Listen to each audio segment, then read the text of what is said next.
बिस्मिल्लाहि वस्सलातु वस्सलामु अला रसूलिल्लाह व अला आलिहि व अस्हाबिहि व बारक व सल्लम तस्लीमन कसीरा। अम्मा बाद। अहमद ऑनलाइन एकेडमी की तरफ से आज हम मैथमेटिक्स फॉर क्लास वन का नया सेशन स्टार्ट कर रहे हैं।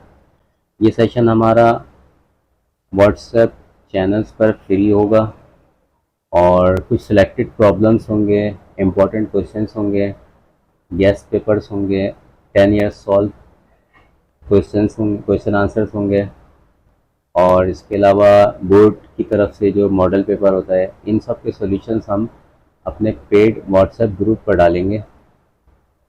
और लेकिन अगर आप सिर्फ व्हाट्सएप चैनल तक ही महदूद रहते हैं तब भी आपकी इंशाल्लाह ताला अच्छे नंबरों के लिए तैयारी हो जाएगी, अच्छे नंबरों से आप पास हो जाएंगे इंशाल्लाह ताला।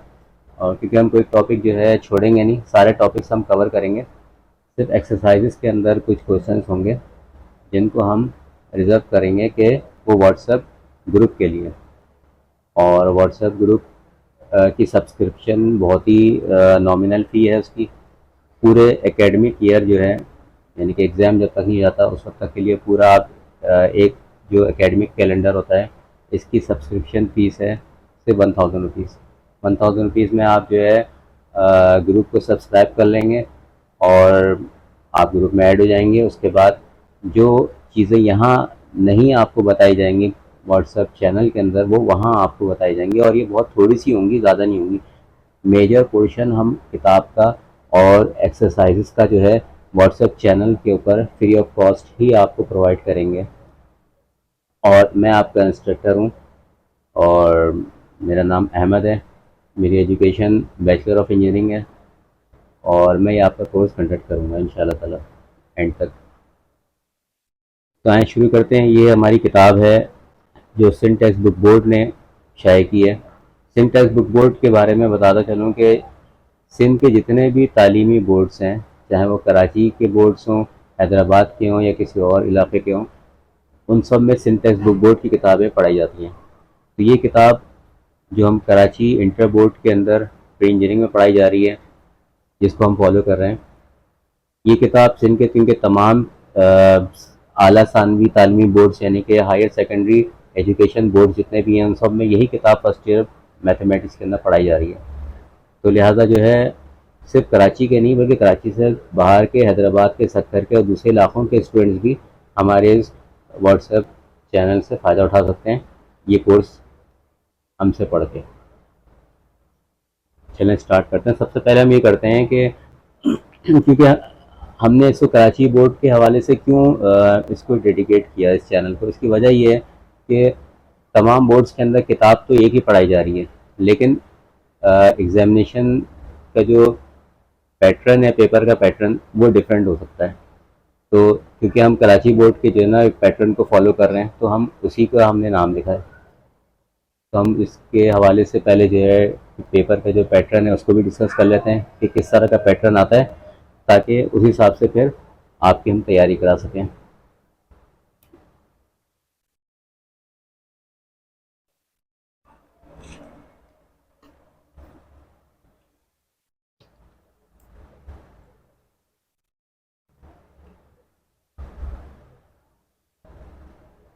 पेपर के 3 सेक्शंस हैं।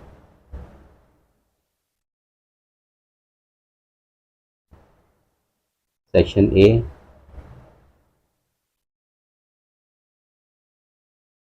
Section B, section C. Section A 20 marks का है, सेक्शन बी 40 मार्क्स का है, सेक्शन सी 40 मार्क्स का है। सेक्शन ए के अंदर 20 MCQs हैं और कोई चॉइस नहीं है, सारे करने हैं, सारे अटैम्प्ट करने हैं, हर एक 1 नंबर का है। सेक्शन बी के अंदर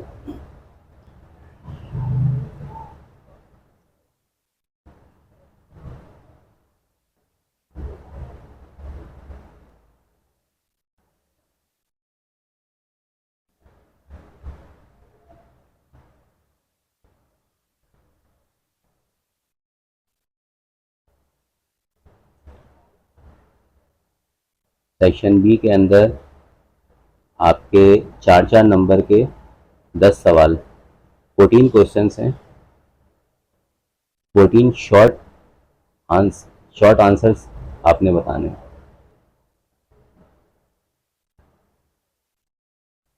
यानी कि सॉल्व करके आपने आंसर लिखने होंगे। और ये 14 में से 4 की चॉइस है, चॉइस है 4 की, और अटेम्प्ट करने हैं 10। तो ये 10 हर एक 4 नंबर का है, 4 मार्क्स का है, तो ये 10 40 मार्क्स के हो जाएंगे। अच्छा, फिर सेक्शन सी के अंदर आपने अटेम्प्ट करने हैं 5, और आपके पास जो है 8 क्वेश्चंस गिवन होंगे और ये डिटेल आंसर होंगे।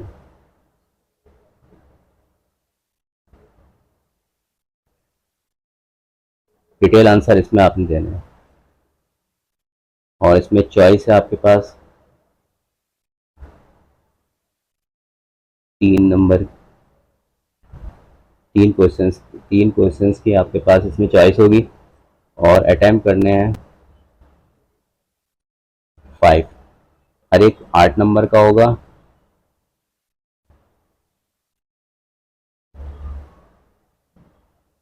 तो 8 5 40, इस तरह आपका ये 100 मार्क्स का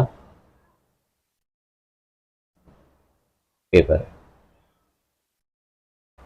एक चीज़ और देख लीजिए कि ये पेपर जो है, इसका टाइम ड्यूरेशन 3 घंटे का है।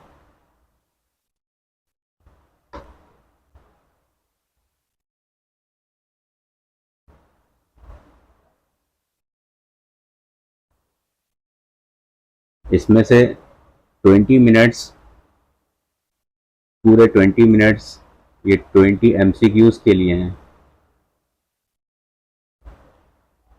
और remaining 2 hours 40 minutes section B और सेक्शन सी के लिए हैं।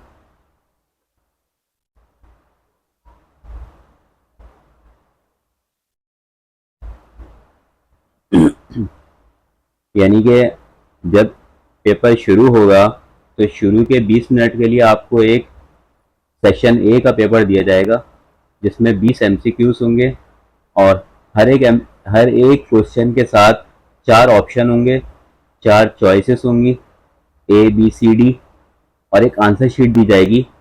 आपने ये करना होगा 20 मिनट के अंदर 20 क्वेश्चंस के चॉइसेस जो हैं उस आंसर शीट में लिख के आपने एग्जामिनर को वापस करने होंगे।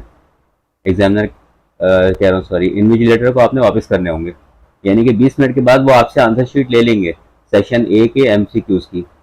ऐसा नहीं है कि 3 घंटे तक जो है MCQs भी आप अटेम्प्ट कर सकते हैं, ऐसा नहीं है, बल्कि 20 मिनट के बाद वो आपसे सेक्शन ए के लिए जो है, जो इन्होंने आंसर शीट आपको दी होगी, वो इन्विजिलेटर जो वहाँ पे होंगे, जो वहाँ पे इंस्ट्रक्टर होते हैं, तो वो जो है आपसे आंसर शीट वापस ले लेंगे। उसके बाद सेक्शन ए आप फिर अटेम्प्ट नहीं कर सकते 20 मिनट के बाद।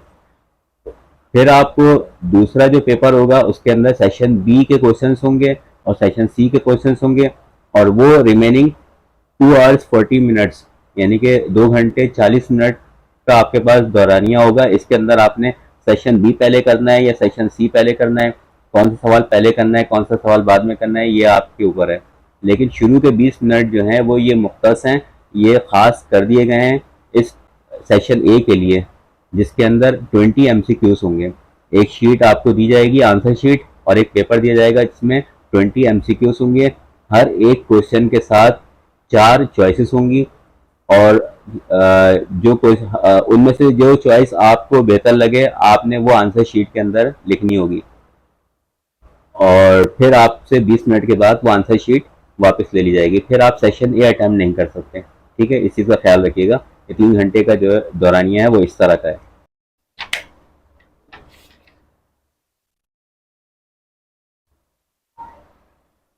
ये किताब के चैप्टर्स हैं या यूनिट्स कह लें। इसमें किताब को डिवाइड नहीं किया है सेक्शन वाइज में, यानी कि क्वेश्चन 1 जो MCQs का है, जिसमें 20 MCQs होंगे, तो ये पूरी किताब से होंगे। ये नहीं होगा कि अलजेब्रा और ट्रिग्नोमेट्री, वैसे किताब तो डिवाइड है अलजेब्रा एंड ट्रिग्नोमेट्री में, लेकिन जो एमसीक्यूज होंगे वो पूरी किताब से होंगे, यानी कि अलजेब्रा और ट्रिग्नोमेट्री दोनों से पूरे जितने भी 12 यूनिट्स हैं इन सब में से एमसीक्यूज आएंगे 20। ऐसे ही 14 क्वेश्चंस जो दिए हुए होंगे जिसमें से 10 अटैम्प्ट करने होंगे, ये पूरी किताब में से होंगे। ऐसे ही डिटेल आंसर्स के जो क्वेश्चंस होंगे ये 8 गिवन होंगे और अटैम्प्ट करने हैं 5, ये पूरी किताब से होंगे। तो हम इस पूरी किताब को फिर जो है यूनिट वाइज ही पढ़ेंगे, जो पहले यूनिट आ रहा है उसको हम पहले पढ़ेंगे। इसके लिए आपको ये करना होगा, 3 चीज़ें अपने साथ रखनी होंगी। एक तो ये आपको ये किताब अपने साथ रखनी होगी, एक नोटबुक रखनी होगी और एक अदर आपको बॉल पेन रखना होगा। क्योंकि ये प्री रिकॉर्डेड वीडियोज़ हैं, आपकी कोई चीज़ मिस नहीं होगी, आप इसको रोक कर सुन सकते हैं, रिपीट करके देख सकते हैं, सुन सकते हैं, कोई चीज़ आपकी मिस नहीं होगी। लेकिन जो चीज़ हम अपनी नोटबुक में आपको लिख रहे हैं, वीडियो के अंदर आपको दिखा रहे हैं, ये आपके पास भी होनी चाहिए, यानी कि आपने इसको देखकर अपनी नोटबुक में कॉपी करना चाहिए।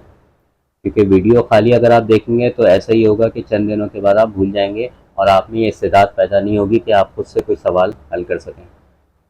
तो अगर आप ये चाहते हैं कि आपके अंदर ये कैपेबिलिटी हो कि आप खुद कोई नया क्वेश्चन सॉल्व कर सकें, तो आपके लिए ज़रूरी है कि आप जो वो सब कुछ कॉपी करें जो हम यहाँ पे नोटबुक में अपने लिखेंगे। आइए शुरू करते हैं।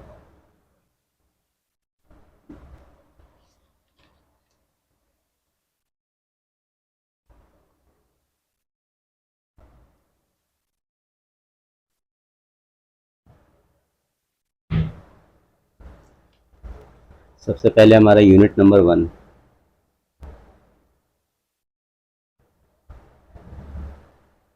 Complex numbers.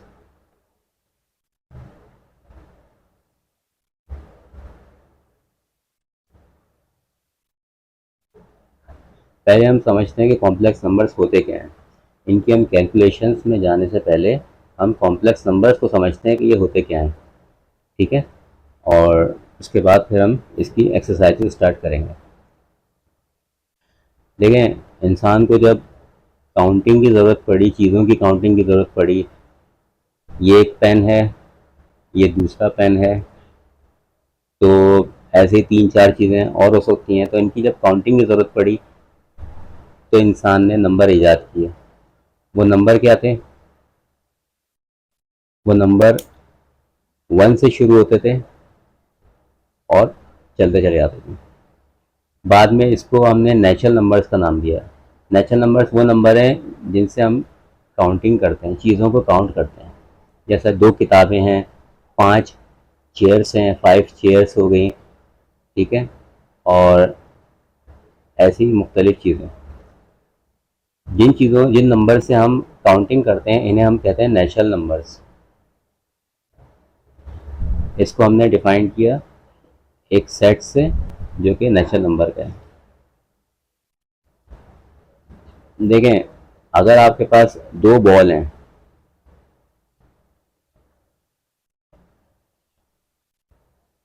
तो ये 2 जो है ये इस नेचुरल नंबर के सेट का एक एलिमेंट है। इसमें अगर आप एक बॉल का इजाफा कर देते हैं तो ये 1 भी जो है इस नेचुरल नंबर के सेट का एक एलिमेंट है। जो रिजल्ट आता है 3 बॉल्स,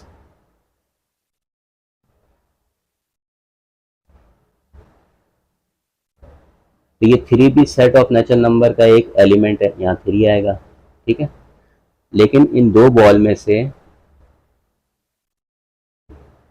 अगर हम माइनस करते हैं एक बॉल,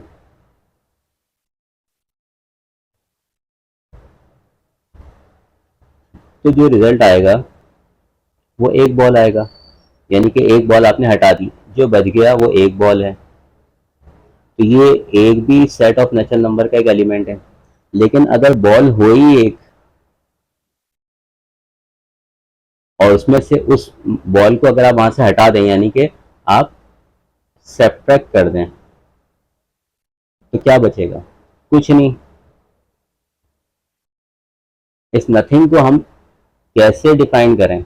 हमारे पास ये नथिंग के लिए कोई फिगर नहीं है नेचुरल नंबर के सेट के अंदर। हमने इसको नाम दे दिया जीरो का। जीरो मीन्स नथिंग, लेकिन zero set of natural number का पार्ट नहीं है, कोई एलिमेंट नहीं है। तो इसलिए हमें अपना नंबर सिस्टम एक्सपेंड करना पड़ा या रीडिफाइन करना पड़ा। तो हमने इस जीरो को शामिल कर लिया नेचुरल नंबर के सेट के साथ। तो क्या बन गया हमारे पास? Whole numbers, set of whole numbers.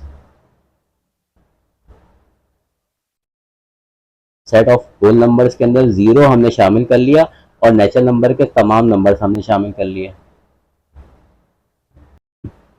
अब क्या हुआ?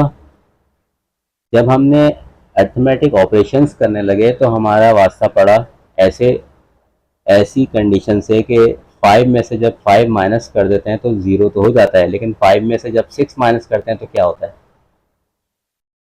यानी कि आप एक पोजीशन पे खड़े हुए हैं, यहाँ 1 है, 2 है, 3 है, 4 है, ये है। आप 5 स्टेप राइट पर गए, 1 2 3 4 5। फिर आप 6 स्टेप लेफ्ट पे चले गए, तो आप यहाँ से आएंगे तो 4 आपकी पोजीशन 3 हो जाएगी, 2 होगी, 1 होगी। जब 5 स्टेप आप लेफ्ट पे जाएंगे तो आप वापस उसी जगह पे आ जाएंगे जहाँ से आप चले थे। लेकिन अगर आप 6th स्टेप लेफ्ट पे जाएंगे तो छठे स्टेप पर आप कहाँ खड़े होंगे? अब क्योंकि हमने जीरो से राइट साइड को पॉजिटिव माना है तो इसको लेफ्ट साइड को हमने इन्हीं नंबर्स को नेगेटिव शुमार कर लिया। वैसे भी दिन को आप पहचानते हैं रात से, गोरे को पहचानते हैं काले से, ठीक है ना? इसी तरह पॉजिटिव को आप पहचानते हैं नेगेटिव से। जो नंबर्स नेचुरल नंबर्स के अंदर पॉजिटिव हैं उन्हीं नंबर्स को हमने माइनस साइन के साथ लिख दिया जीरो के दूसरी साइड पे। और फिर हमने अपने इस नंबर सिस्टम को दोबारा से डिफाइन किया, एक्सपेंड कर दिया ना हमने। तो हमने इसको दोबारा से डिफाइन किया, तो इसको हमने नया नाम दिया। क्या नया नाम दिया? हमने इसको इन सब को मिलाकर इंटीजर्स का नाम दिया। इंटीजर्स क्या हैं? पॉजिटिव नंबर्स यानी कि नेचुरल नंबर्स, जीरो यानी कि इन दोनों को मिला के होल नंबर्स, और फिर नेगेटिव नंबर्स। ये 3 तरह के नंबर्स को मिला के हमने इंटीजर्स का नाम दिया है।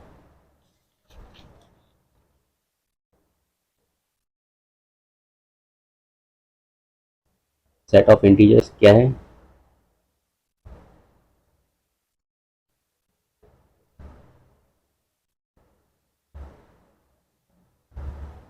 इसको हमने z से रिप्रेजेंट किया, ठीक है।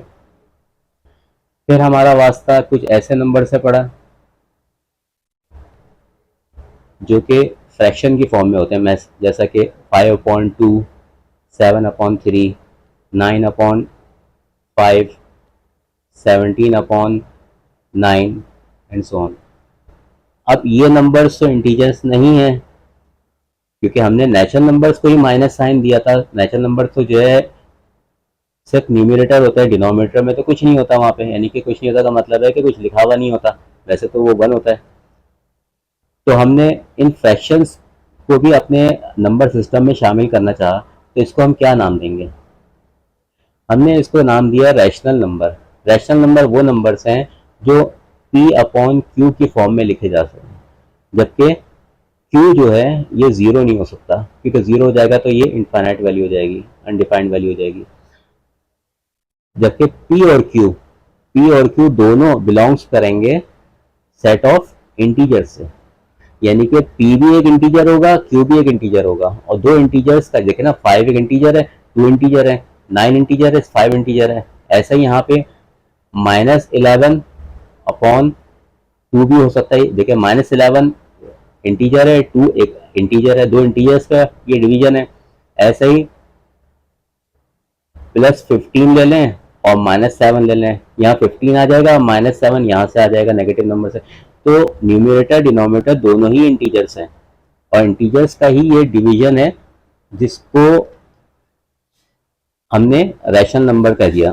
तो रैशनल नंबर हम ये कह सकते हैं कि अगर डिनोमिनेटर किसी का जो है, क्योंकि डिनोमिनेटर में भी इंटीजर्स ही है ना, डिनोमिनेटर किसी का अगर 1 हो जाए तो फिर वो इंटीजर बन जाता है। इसका मतलब हुआ कि इंटीजर जो है वो रैशनल नंबर का सबसेट है। यानी कि इंटीजर एक ऐसा केस है रैशनल नंबर का जिसमें डिनोमिनेटर की वैल्यू 1 होती है। वो नंबर्स जो पी अपॉन क्यू की फॉर्म में लिखे जा सकते हैं उनको हमने रैशनल नंबर कहा। रैशनल नंबर के सेट को हमने डिफाइन किया, वो नंबर जो पी अपॉन क्यू की फॉर्म में लिखे जा सकते हैं such that P and Q both belongs to integers and Q is not equal to zero, क्योंकि डिनोमिनेटर जीरो नहीं हो सकता वरना उस सूरत में अनडिफाइंड वैल्यू आ जाएगी। देखें पी अपॉन क्यू, पी भी एक न्यूमिनेटर भी एक इंटीजर होना चाहिए और डिनोमिनेटर भी इंटीजर होना चाहिए। फिर हमारे पास कुछ ऐसे नंबर्स आए कि जिनको हम पी अपॉन क्यू की फॉर्म में नहीं लिख सकते। मिसाल के तौर पे पाई, पाई की जो वैल्यू है वो है 3.14 एंड सो ऑन। डेसिमल के बाद जो डिजिट्स हैं वो एंडलेस हैं, इनको हम पी अपॉन क्यू की फॉर्म में नहीं लिख सकते इस नंबर को। ऐसा ही अंडर रूट 2 है, अंडर रूट 2 को भी हम नहीं लिख सकते।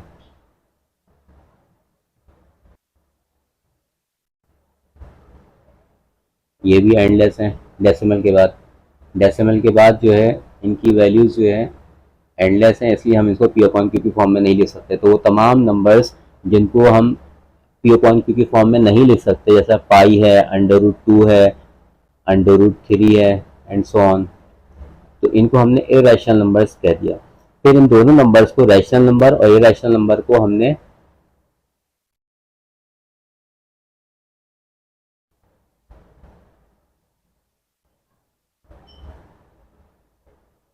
मिला दिया।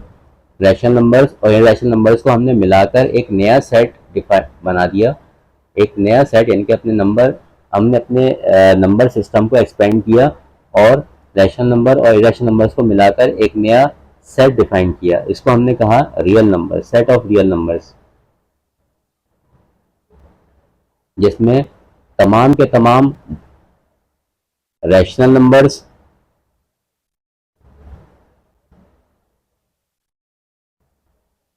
इन सब का जो सेट है, रैशनल नंबर का सेट, इसका हमने यूनियन कर दिया और इरेशनल नंबर के साथ, यानी कि इस सेट के अंदर एक नया सेट बन गया। इस सेट के अंदर क्या हुआ, तमाम रैशनल नंबर्स आ गए और तमाम इरेशनल नंबर्स आ गए, यानी कि वो तमाम नंबर्स आ गए जो नेचुरल नंबर से ज़ीरो आ गया, तमाम नेगेटिव नंबर्स आ गए, तमाम पी अपॉन क्यू की फॉर्म में लिखे जाने वाले नंबर्स आ गए, वो तमाम नंबर्स आ गए जो पी अपॉन क्यू की फॉर्म में नहीं लिखे जा सकते थे। ठीक है, यहाँ तक तो हमारे पास रियल नंबर। फिर हमारी कैलकुलेशन में कुछ ऐसे कंडीशन से हमारा वास्ता पड़ा, जैसा कि हमारे पास एक इक्वेशन है X square plus 2 equal to 0। ये एक क्वाड्रेटिक इक्वेशन है, x की पावर 2 है, इसका मतलब है इसके दो सॉल्यूशंस होंगे। अगर यहाँ पर एक्स स्क्वायर माइनस 2 होता इज इक्वल टू 0, तब तो बहुत आसान था, X square is equal to 2 हो जाता और x is equal to plus minus under root 2 हो जाता, यानी कि x is equal to plus 2 या फिर x equal to minus under root 2। अब आप देख सकते हैं कि अंडर रूट 2 एक इरेशनल नंबर है, irrational number set of real number का एक एलिमेंट है। माइनस अंडर रूट 2 क्योंकि नेगेटिव नंबर्स है तो ये भी इरेशनल नंबर है और ये सेट ऑफ रियल नंबर का एक हिस्सा है, यानी कि रियल नंबर के अंदर हमारे पास सॉल्यूशन मौजूद है। लेकिन अगर हमारे पास ये इक्वेशन हो तो इसमें हम क्या करेंगे, जब हम अंडर रूट लेंगे तो यहाँ पे plus minus under root minus 2। अब माइनस 2 का तो अंडर रूट निकल ही नहीं सकता। सेट ऑफ रियल नंबर के अंदर, सेट ऑफ रियल नंबर के अंदर हमारे पास नेगेटिव का अंडर रूट नहीं है। अब हम क्या करेंगे, ये हमारे पास एक ऐसा नंबर आ गया है जो कि हमारे पास रियल नंबर के अंदर मौजूद नहीं था। तो फिर हमने मजीद अपने नंबर सिस्टम को एक्सपेंड किया और उस अपने नंबर सिस्टम के सेट्स को हमने मजीद रीडिफाइन किया। वो कैसे, हमने क्या किया कि माइनस 2 अंडर रूट को हमने लिख दिया under root minus 1 multiply by 2, एक ही बात है। फिर इसको हमने सर्ट, ये साइन जो होती है इसको कहते हैं सर्ट, सर्ट को हमने ब्रेक कर दिया दोनों के लिए, under root minus 1 multiply under root 2। अब हमारे पास ये जो है ये रियल नंबर है क्योंकि इरेशनल नंबर है और ये रैशनल नंबर जो है वो रियल नंबर का सबसेट है, रियल नंबर के अंदर मौजूद है। इसको हमने एक अलग नाम दे दिया आयोटा, IOTA, आयोटा। ठीक है, यानी कि आयोटा √2 हो गया ये, और यहाँ पे जो है √-2 हो गया आयोटा √2। फिर हमारे पास x square equal to plus minus √-2 को हम इससे लिख लिया s is equal to iota √2 and x is equal to minus iota √2। ये प्लस माइनस है तो एक दफ़ा प्लस के साथ लिखा, एक दफ़ा माइनस के साथ लिखा, और माइनस √ है, इस वजह से आयोटा √2 हो गया, आयोटा √2 इधर गया। तो कहने का मतलब ये है कि हमारे पास जब रियल नंबर के अंदर ऐसे हमारे सॉल्यूशंस थे जो कि रियल नंबर का के सेट का हिस्सा नहीं बन सकते थे, तो हमने क्या किया कि एक नया नंबर डिफाइन किया। वो नया नंबर क्या था, √-1 को हमने आयोटा डिफाइन कर दिया। अब आयोटा डिफाइन करने के बाद जब आयोटा डिफाइन हो गया तो फिर हमने कह दिया, क्योंकि जाहिर सी बात है हमने दिन को रात से पहचाना, इनकी जो अपोजिट है, गोरे को काले से पहचाना जो अपोजिट है, तो हमने क्या कह दिया, रियल का अपोजिट इमेजनरी। हमने क्या कह दिया, ये नंबर जिसके अंदर आयोटा आ रहे हैं ये इमेजनरी नंबर्स हैं।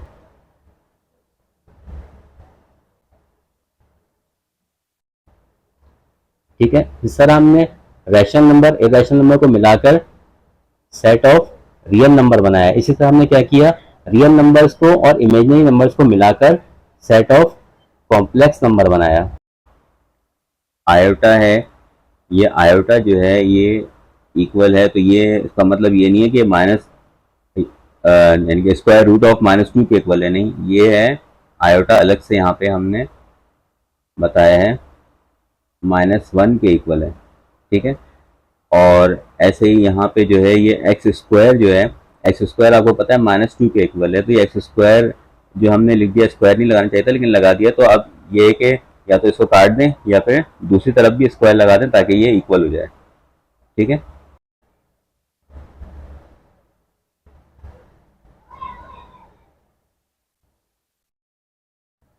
कॉम्प्लेक्स नंबर्स क्या हैं, real numbers, all real numbers, इनका यूनियन है ऑल इमेजिनरी नंबर्स से। इन दोनों का यूनियन हमने ले लिया तो हमारे पास क्या बन गया, कॉम्प्लेक्स नंबर बन गया। अब कॉम्प्लेक्स नंबर की नोटेशन, कॉम्प्लेक्स नंबर को हम नोटेट की एक जनरल फॉर्म है, वो जनरल फॉर्म क्या है, हम आमतौर पर कॉम्प्लेक्स नंबर को किसी न किसी लेटर से रिप्रेजेंट करते हैं। मिसाल के तौर पर हमने इसको कह दिया z, स्मॉल z, ये एक कॉम्प्लेक्स नंबर है। इसकी नोटेशन क्या है, कॉम्प्लेक्स नंबर की जनरल फॉर्म है कॉम्प्लेक्स नंबर की a प्लस आयोटा b, ये कॉम्प्लेक्स नंबर की जनरल नोटेशन है। इसमें जो ये प्लस है, ये प्लस, ये फॉर्मूले का प्लस है, फॉर्मूले का हिस्सा है। ये जो a है ये कोई ना कोई रियल नंबर है, जो b है ये कोई ना कोई रियल नंबर है, और ये आयोटा है जो कि इमेजिनरी पार्ट है।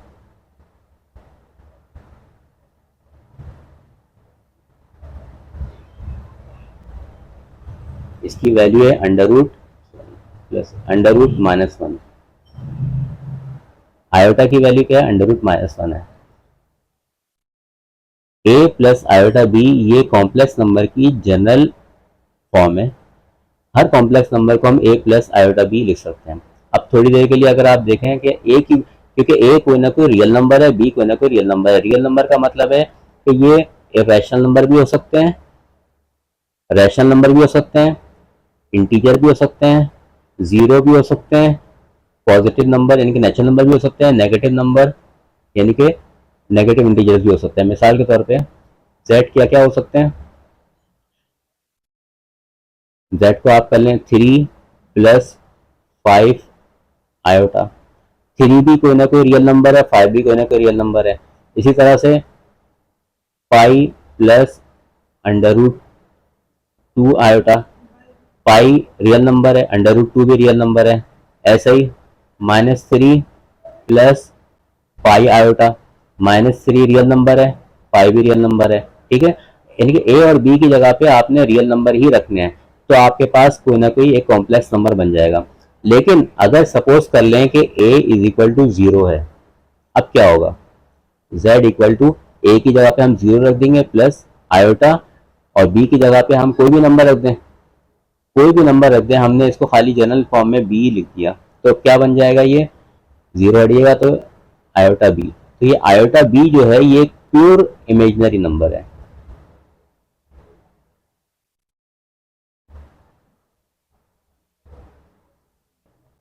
इसमें बी तो कोई ना कोई रियल नंबर है, लेकिन आयोटा के साथ मिलके इमेजिनरी पार्ट के साथ इसके साथ जब अटैच हुआ तो ये एक इमेजिनरी नंबर बन गया।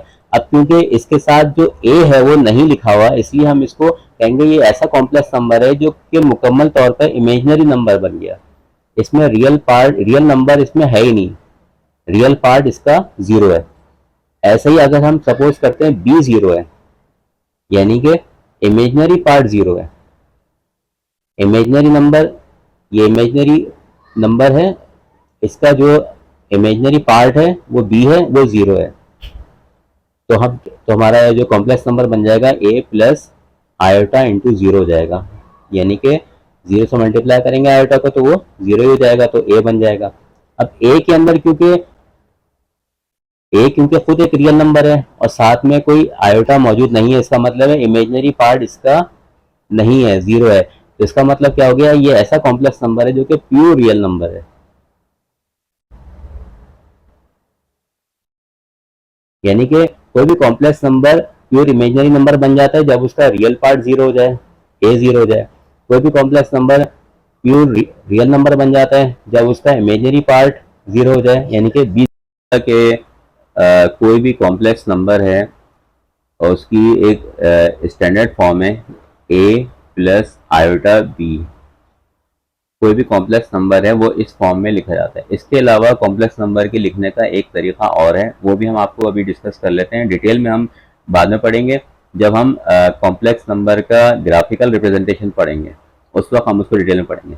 देखें, अभी खाली इसको जो है ना नोटेशन देख लें, ताकि क्वेश्चन सॉल्व करेंगे तो उस वक्त जो है यूज हो सकता है वो। देखें, आपने ग्राफ्स बनाए होंगे, इसमें एक एक्स एक्सिस होता है, एक वाई एक्सिस होता है। एक्स और वाई एक्सिस का जो यहाँ से ये ओरिजिन होता है जिसको हम जीरो कहते हैं। इस एक्स और वाई एक्सिस के प्लेन पर अगर कोई पॉइंट होता है तो इस पॉइंट के कोऑर्डिनेट्स हम डिफाइन करते हैं इस तरह के, दो स्मॉल ब्रैकेट लगाते हैं, दरमियान में एक कॉमा लगाते हैं, कॉमा से लेफ्ट पर हम इसका एक्स कोऑर्डिनेट की जो वैल्यू होती है वो लिखते हैं। सपोज यहाँ पर ये एक्स है तो एक्स कोऑर्डिनेट हम यहाँ लिखते हैं, और कॉमा के बाद राइट साइड पर हम लिखते हैं इसका Y coordinate. Y coordinate suppose कर लें यहाँ पे वाई है तो वाई लिखते हैं। तो स्मॉल ब्रैकेट के अंदर एक्स कॉमा वाई ये बताता है कि कोई पॉइंट है ना। तो इसी तरीके से हम कॉम्प्लेक्स नंबर को भी लिख सकते हैं। इसमें किस तरह लिखते हैं हम? इसी z equals a plus iota B को हम लिख सकते हैं स्मॉल ब्रैकेट, दरमियान में कॉमा लगाएं, कॉमा से पहले वहां पे जहां हम एक्स एक्सिस लिखते थे तो यहां पर हम क्या लिखेंगे? रियल पार्ट लिखेंगे। रियल पार्ट इसका क्या है? ए है। और कॉमा के बाद वाई एक्सिस यानी कि वाई कोऑर्डिनेट हम लिखते हैं, तो यहाँ पे वाई कोऑर्डिनेट जो है वो लिखते हैं। तो यहाँ पे वाई कोऑर्डिनेट की जगह पे क्या लिखेंगे हम? जो इसका इमेजिनरी पार्ट है, इमेजिनरी पार्ट क्या है? बी है। ठीक है, तो आप अगर कोई कॉम्प्लेक्स नंबर आपको इस शक्ल में दिया हो उसको आप इस शक्ल में कन्वर्ट कर सकते हैं। अगर इस शक्ल में दिया हो तो आप उसको इस शक्ल में कन्वर्ट कर सकते हैं। ये आपके ऊपर है कि क्वेश्चन आपने किस तरह सॉल्व करना है, लेकिन ये दोनों का मतलब एक ही है। ठीक है, और मजीद हम इसकी डिटेल जो है जब कॉम्प्लेक्स नंबर की ग्राफिकल रिप्रेजेंटेशन पढ़ेंगे तो उस वक्त हम देखेंगे, क्योंकि कॉम्प्लेक्स नंबर को एक कॉम्प्लेक्स प्लेन के ऊपर भी ड्रॉ किया जा सकता है। अभी के लिए इतना ही। तो आज की ये क्लास हमारी जो है जो हमारा लेक्चर है उसको हम यहीं पर एंड करते हैं, और अगर आपको हमारा ये पढ़ाया हुआ समझ में आ रहा है और अच्छा लगा है तो आप इसको लाइक करिएगा और इसको अपनी सर्कल में शेयर करिएगा, यानी कि इस वीडियो को भी शेयर करिएगा और इस चैनल के व्हाट्सएप चैनल के लिंक को भी शेयर करिएगा अपने फ्रेंड्स के और अपने क्लासमेट्स को। आप कॉलेज में पढ़ते हैं तो वहाँ पे आपके जो दूसरे साथी हैं जो आपके साथ पढ़ रहे हैं उनको भी शेयर करिएगा। और इसके अलावा अगर आप व्हाट्सएप के ऊपर कहीं जहाँ कहीं भी आपके जो है आप कहीं ऐड हुए हैं तो वहाँ पर भी आप इसको शेयर कर दीजिएगा ताकि ज़्यादा सारे लोग इससे फ़ायदा उठा सकें। अस्सलाम वालेकुम वरहमतुल्लाह।